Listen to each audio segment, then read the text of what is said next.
हमारा आरंभ परमेश्वर पिता, परमेश्वर पुत्र और परमेश्वर पवित्र आत्मा के नाम से होवे, आमीन। वह अपराधियों के संग गिना गया, तो भी उसने बहुतों के पाप का बोझ उठा लिया और अपराधियों के लिए विनती करता रहा। आइए हम परमेश्वर की हुजूरी में हम बैठेंगे और परमेश्वर की महिमा के लिए हम गीत को हम गा लेंगे, जो क्रूस पे कुर्बान है। जो क्रूस पे कुर्बान है, वो मेरा मसीहा है। हर जख्म जो उसका है, वो मेरे गुनाह का है, वो मेरे गुनाह का है। जो क्रूस पे कुर्बान है, वो मेरा मसीहा है। हर जख्म जो उसका है, वो मेरे गुनाह का है, वो मेरे गुनाह का है।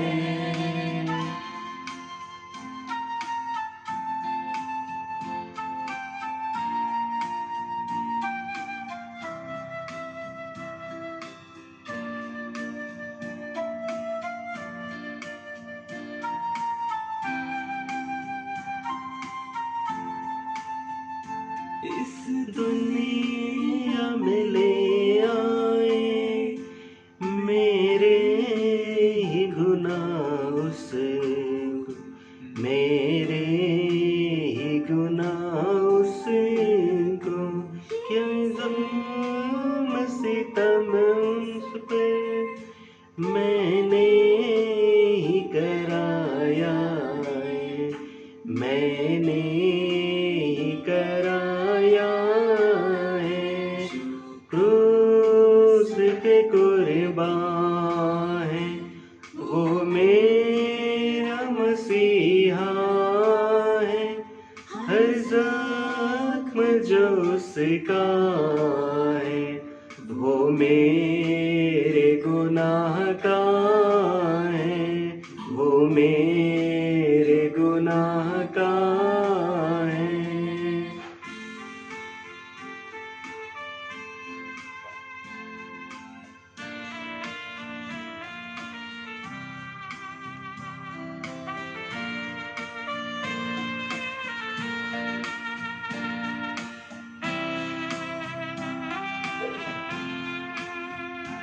इंसान है वो कामिल और सच्चा खुदा वो है, और सच्चा खुदा वो है। प्यार का दरिया है, सच्चाई का रास्ता है, सच्चाई का रास्ता है। जो क्रूस पे कुर्बान है, वो मेरा मसीहा है। हर जख्म जो उसका है, वो मेरे गुनाह का है, वो मेरे गुनाह का है।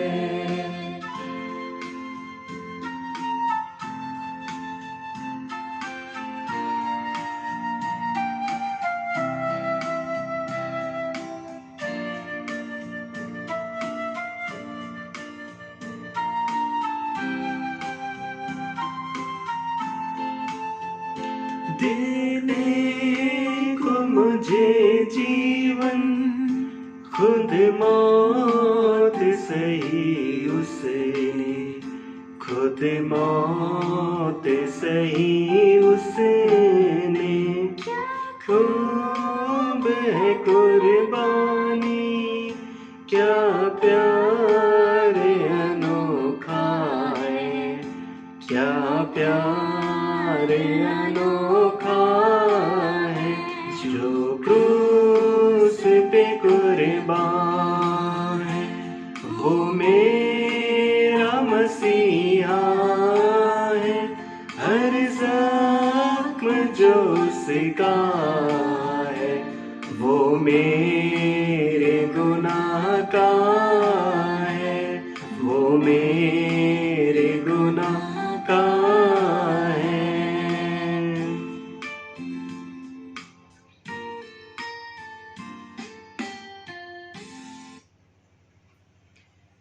परमेश्वर के नाम की स्तुति में धन्यवाद हो। परमेश्वर ने आज का यह दिन दिया, समय दिया, अवसर दिया कि हम परमेश्वर की हुजूरी में बैठकर उस परमेश्वर की स्तुति, महिमा, आराधना को कर सके और परमेश्वर के द्वारा क्रूस पर कहे गए वाणियों पर हम विचार करेंगे।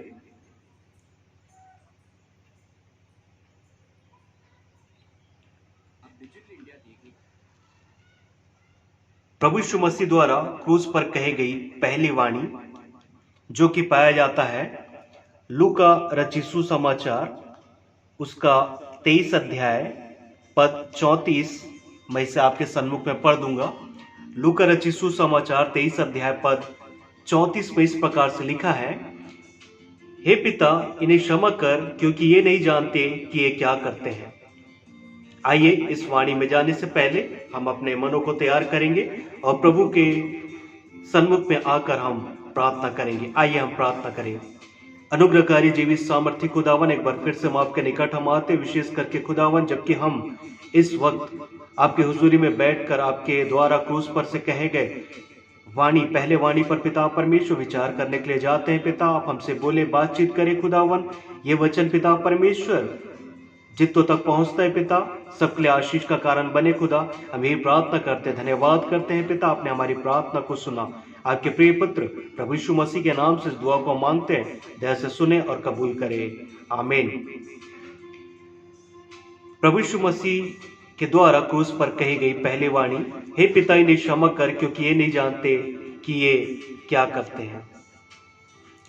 प्रभु यीशु मसीह की पहली वाणी एक प्रार्थना थी, एक ऐसी प्रार्थना जिसमें परमेश्वर के प्रति अगम्य विश्वास भरा हुआ था और पापियों के लिए एक क्षमा याचना थी। यहाँ पर यीशु की इस प्रार्थना में पापियों के प्रति उसके प्रेम का अनोखा उदाहरण निहित है।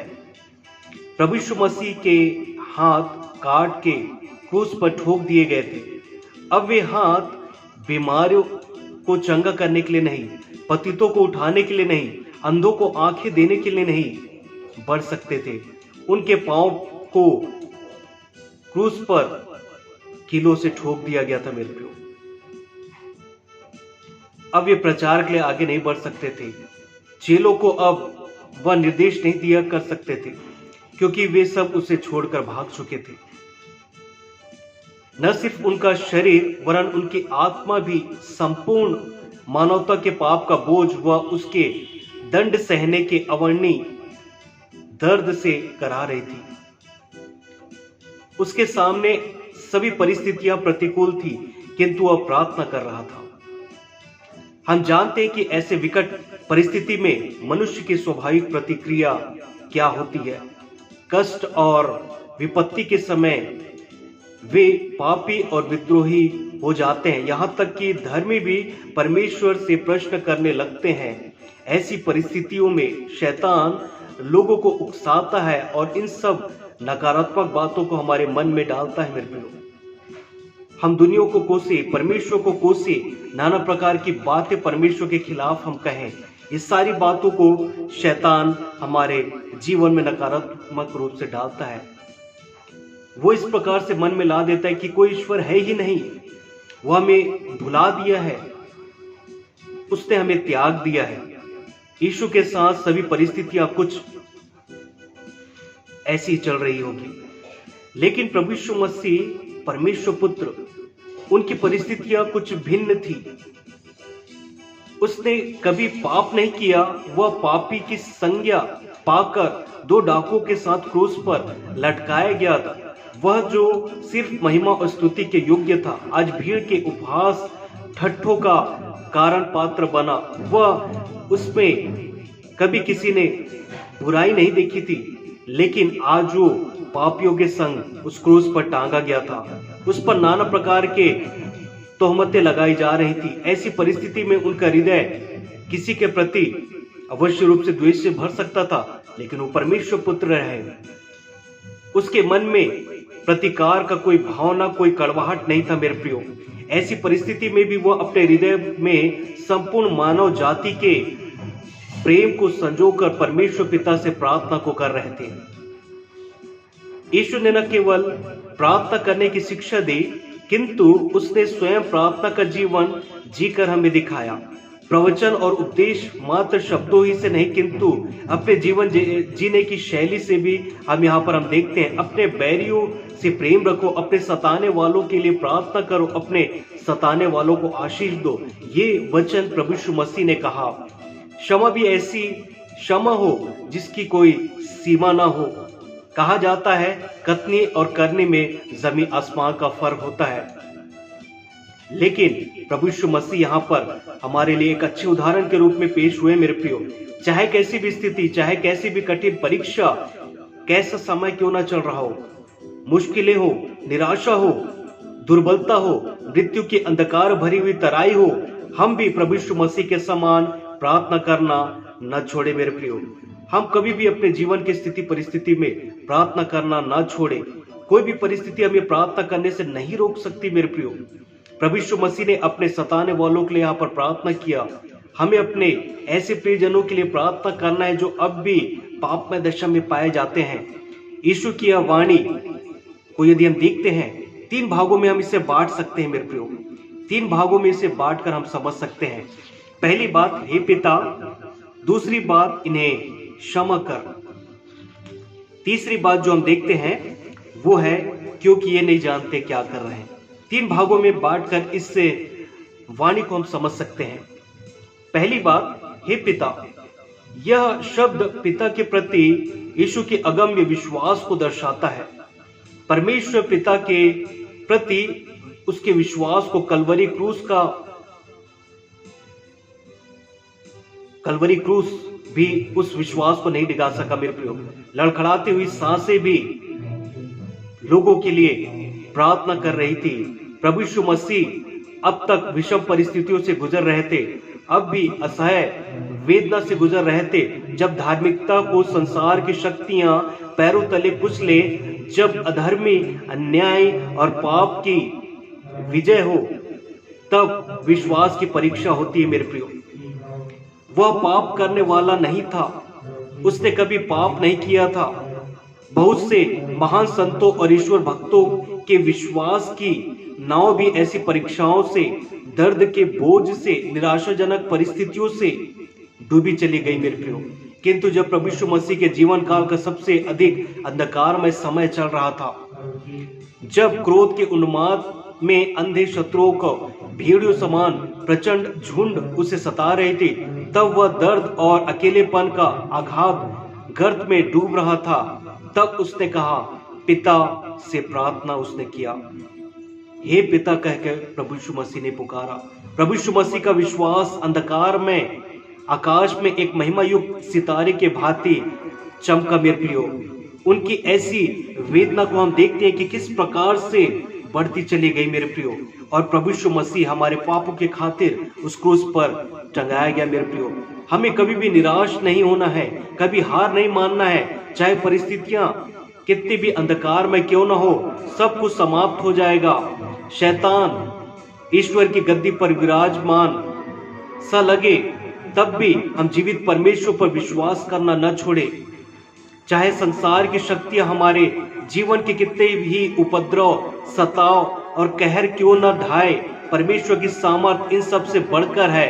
वह अंधकार के गर्त भी हमारे लिए एक नई सुबह का वो प्रारंभ उसने कर देगा मेरे प्रियो। प्रभु यीशु मसीह का पिता पर विश्वास स्थिर था, पिता पर उसकी आशा अडिग थी, उसके कार्य अपराजित थे, वो कभी भी हार नहीं सकते थे। दूसरी बात जो हम देखते हैं वो है, इन्हें क्षमा कर।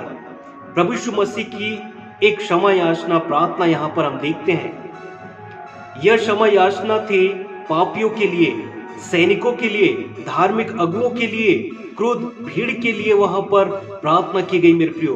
इनकी यह क्षमा याचना उनके लिए थी जिन्होंने उसका, प्रभु यीशु मसीह का अपमान किया, तिरस्कार किया था। जो उन्हें क्रूस पर लाए थे, कोड़े मारे थे, कीलों को ठोका गया था, उन सब के लिए प्रभु यीशु मसीह ने क्षमा की प्रार्थना किया था। प्रभु यीशु मसीह ने अपने 3 वर्षों की सेवकाई में बहुतों से कहा, तेरे पाप क्षमा हुए। बहुत से लोगों को कहा, तेरे पाप क्षमा हुए। फिर यह प्रश्न उठता है कि उसने आज क्रूस पर फिर से इस बात को कहा, हे पिता, इन्हें क्षमा कर, जबकि उसे तो स्वयं पाप क्षमा करने का अधिकार था। हम इसके देख सकते हैं, 3 पहलू को हम देख सकते हैं। पहली बात, क्षमादान केवल पश्चातापी ही के लिए होता है। इस बात का कोई प्रमाण नहीं मिलता कि यीशु के क्रूस के समीप कोई पश्चातापी मौजूद था। लोगों को अपने किए पर गर्व था, उन्हें एक संतुष्टि थी, पश्चाताप नहीं। इसलिए प्रभु यीशु ने क्षमादान की घोषणा नहीं की, उसने क्षमादान की निश्चयता नहीं की। उसने उनके लिए एक माध्यम बनकर उनके लिए प्रार्थना किया। मेरे प्रियो, दूसरी बात जो हम देखते हैं, प्रभु यीशु मसीह हमारे और पिता के बीच एक मध्यस्थ के रूप में थे। पिता और हम मनुष्यों के मध्य में प्रभु यीशु मसीह एक मध्यस्थता के रूप में वो यहाँ पर पेश थे। जो कोई पुत्र का इनकार करता है, उसके पास पिता भी नहीं। जो कोई पुत्र को मान लेता है, उसके पास पिता भी नहीं।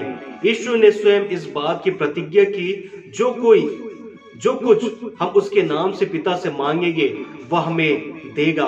पिता की गरिमा, उसका बड़प्पन, उसका गौरव बनाए रखने के लिए, अपने व्यक्तित्व का प्रगटीकरण करने के लिए उन्होंने यह प्रार्थना किया था। मेरे प्रियो, तीसरी बात जो हम देखते हैं, प्रभु यीशु मसीह ने सिखाया, यदि तुम आपस में एक दूसरे के अपराध क्षमा करो तो तुम्हारा स्वर्गीय पिता भी तुम्हारे अपराध को क्षमा करेगा। मत्ती 14 के पद 15 के अनुसार प्रभु की प्रार्थना में उसने हमें सिखाया, जिस प्रकार हमने अपने अपराधियों को क्षमा किया, उसी प्रकार हमारे अपराधों को तू क्षमा कर। मत्ती 6 के पद 12 के अनुसार प्रभु यीशु मसीह जब स्वयं लोगों के अपराध क्षमा कर चुका, तब उसने पिता से प्रार्थना की।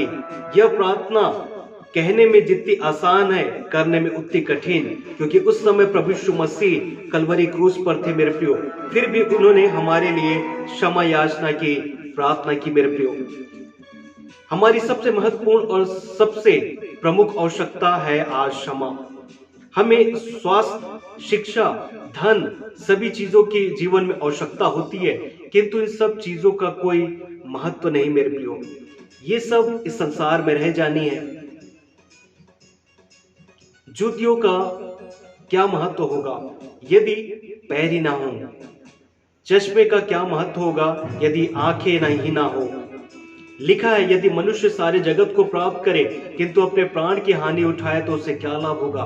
मरकुस 8 के पद 36 के अनुसार मेरे प्रियो, मृत्यु से होकर हम सभी के लिए एक दिन मृत्यु से होकर हम सभी को गुजरना है। मेरे प्रियो, इससे बड़ी त्रासदी की और कोई बात नहीं कि यदि मरते वक्त मनुष्य आश्वस्त ना हो, उसे निश्चय ना हो कि उसके पाप प्रभु यीशु मसीह के रक्त से धुले हैं या नहीं। प्रभु यीशु मसीह ने यदि उसके पाप को क्षमा किए तो अवश्य रूप से मेरे प्रियो उसे एक निश्चितता रहेगी और वो अवश्य रूप से स्वर्ग लोक में होगा। मेरे प्रियो, तीसरी बात, 3 भागों में से हम बांट रहे हैं। हे पिता, इन्हें क्षमा कर। तीसरी बात, क्योंकि ये नहीं जानते कि क्या करते हैं। यह एक आश्चर्यजनक एवं महत्वपूर्ण तर्क या दलील थी। क्या वे यहूदी लोग, पिलातुस, हेरोदेस और सिपाही वास्तव में नहीं जानते थे कि वे क्या कर रहे हैं? उस वक्त के लोगों के पास भविष्यवक्ताओं की पुस्तक थी। यशायाह नबी ने यीशु के संबंध में स्पष्ट भविष्यवाणी की थी। उसने जन्म और उसके कार्यों और उसके मृत्यु के संबंध में उनके पास भविष्यवाणियां मौजूद थी। उनके उपदेश ऐसे थे वैसे उपदेश कभी किसी ने नहीं सुने थे। अधिकारियों के नाई वह उपदेश दिया करता था। उनके कार्य अद्भुत थे, उनकी सेवकाई अद्भुत रही मेरे प्रियो, और उनका कोई सीमा दायरा भी नहीं रहा। मेरे प्रियो, वे सब बातों में उनकी मसीहत का प्रमाण था। स्वर्ग से बहुतों ने यह आवाज सुनी, यह मेरा प्रिय पुत्र है, अब तुम इसकी सुनो। किंतु इन सब का आधार और प्रमाणों के बावजूद भी अपने आत्मा की सीमाओं, अपने धर्म अंधता और अपने पूर्वग्रहों के कारण उसकी मसीहत से, उसके महिमा युक्त व्यक्तित्व से, उसके परमेश्वर के इकलौते पुत्र होने से अपने इस कुकर्म अपराध की भयावहता से लोग अनजान थे। मेरे प्रियो, वे वास्तव में भूल गए थे कि वे क्या कर रहे हैं। वे वास्तव में परमेश्वर पुत्र प्रभु यीशु मसीह को बलिदान होने के लिए लेकर जा रहे थे। उसे क्रूस पर चढ़ाव करके वहां पर वो लोग बात को कह रहे थे, हमारे लिए बरअब्बा को छोड़ दो, क्रूस पर प्रभु यीशु मसीह को घात करो। ये सभी विश्वासी क्रूस की बचाने हारी शक्ति का प्रमाण थे और उस समय से लेकर आज तक वे लाखों करोड़ों लोग परमेश्वर के राज्य में शामिल किए गए, जिन्होंने प्रभु यीशु मसीह का प्रेम, उसकी दया और क्षमा का अनुभव अपने व्यक्तिगत जीवन में किया। मेरे प्रियो, क्रूस की शक्ति के द्वारा बहुत से हृदयों का नवीनीकरण आज भी होता चला जा रहा है। बाइबल हमें यह बार बार बताती है कि प्रभु यीशु मसीह के बिना हमारा उद्धार है ही नहीं। आज हम यह बहाना नहीं बना सकते। हम नहीं जानते कि ये क्या करते हैं। आज हम जानते हैं कि एक और संसार है जहां शैतान का साम्राज्य है, दूसरी ओर परमेश्वर का साम्राज्य है। इन दोनों को हम प्राप्त नहीं कर सकते। पाप और परमेश्वर दो अलग अलग बातें हैं। हम इन दोनों की सेवा एक साथ नहीं कर सकते। स्वर्गीय आनंद और संसार की दुष्टता से भरा पाप का रास्ता हम दोनों को प्राप्त नहीं कर सकते। आज जिम्मेदारी आपकी है। आज आप अपनी इच्छा पर निर्भर हैं। यदि आज आपको मुक्तिदाता के रूप में ग्रहण करना मसीह को, तो आप ग्रहण कर सकते हैं। यदि उनका इनकार कर सकते हैं तो इनकार कर सकते हैं। कलवरी की पहाड़ी से यीशु आज भी अपने प्रेम की बाहें पसारता है। वो आज भी बुलाता है। आज जो भी जाता है उसके पास उनके पाप को वो क्षमा करता है। कलवरी के पास आए मेरे प्रियो और मीठी वाणी को सुने, तेरे पाप जो बहुत थे सब क्षमा हुए। हम निरंतर परमेश्वर की हुजूरी में इसी प्रकार से पाए जाएं और परमेश्वर के द्वारा क्रूस पर से कही गई पहली वाणी, हे पिता तूने क्षमा कर क्योंकि ये नहीं जानते क्या कर रहे हैं। हम इन बातों पर बने रहें और इस वचन पर हम मनन करते रहें। परमेश्वर इस वचन के द्वारा आप सभी को आशीष देवे। आमीन। आइए हम प्रार्थना करें। अंतिम प्रार्थना हम कर लें। अनुग्रहकारी जीवित सामर्थ्य पिता, धन्यवाद करते हैं आपके प्रेम अनुग्रह दया के लिए। विशेष करके खुदावन, हम आपके द्वारा क्रूस पर से कहे गए पहले वाणी पर हमने विचार किया। अनुग्रह के साथ पिता परमेश्वर, हम भी लोगों के पाप अपराध को क्षमा करने वाले हो सके। जिस प्रकार आपने हमारे पाप अपराध को क्षमा किया, हम भी पिता परमेश्वर आपके क्रूस पर कहे गए पहले वाणी पर विचार कर सके और अपने अपराधियों को हम क्षमा करने वाले हो सके। जैसा गुण आपने हमें दिया पिता परमेश्वर, सिखाया, आप हमारे लिए आदर्श स्वरूप है खुदावन। आप हमारे संग साथ रहे पिता, हम भी दूसरों के अपराध को क्षमा करने वाले हो सके पिता। धन्यवाद करते हैं पिता सारी बातों के लिए। सारी आदर गौरव महिमा आपको अर्पित करते हुए आपके पुत्र प्रभु यीशु के नाम से दुआ को मांगते हैं, दया से सुने और कबूल करें। आमीन। हे हमारे पिता, तू जो स्वर्ग में है, तेरा नाम पवित्र माना जाए, तेरा राज्य आवे, तेरी इच्छा जैसे स्वर्ग में पूरी होती है वैसे इस पृथ्वी पर भी हो। हमारे दिन भर की रोटी आज हमें दे, और जैसे हमने अपने अपराधियों को क्षमा किया है वैसे ही तो हमारे अपराधों को क्षमा कर। हमें परीक्षा में न ला परंतु बुराई से बचा, क्योंकि राज्य, पराक्रम और महिमा सदा तेरे हो। आमीन। अंतिम आशीष ग्रहण कर लेंगे। परमेश्वर तुम्हें आशीष देवे और तुम्हारी रक्षा करे। परमेश्वर अपना मुख का प्रकाश तुम पर चमकाए और तुम पर अनुग्रह करे। परमेश्वर अपना मुख तुम्हारी ओर करे, तुम्हें सदा सर्वदा शांति दे। अब हमारे परमेश्वर पिता का प्रेम, प्रभु यीशु मसीह का अनुग्रह और पवित्र आत्मा की संगति, सहभागिता अब से लेकर सदा सर्वदा तक बनी रहे। आमीन। प्रभु आप सबों को आशीष देवे। मैं रेवरेंड पनीश डेनियल, सामर्थ शालोम फेलोशिप चर्च से आप लोगों के सम्मुख में क्रूस पर से कहे गए प्रभु यीशु मसीह के द्वारा पहले वाणी को, अपने विचार को मैंने व्यक्त किया। प्रभु इस वचन के द्वारा आप सभी को आशीष देवे। आमीन। शालोम। जय मसीह की।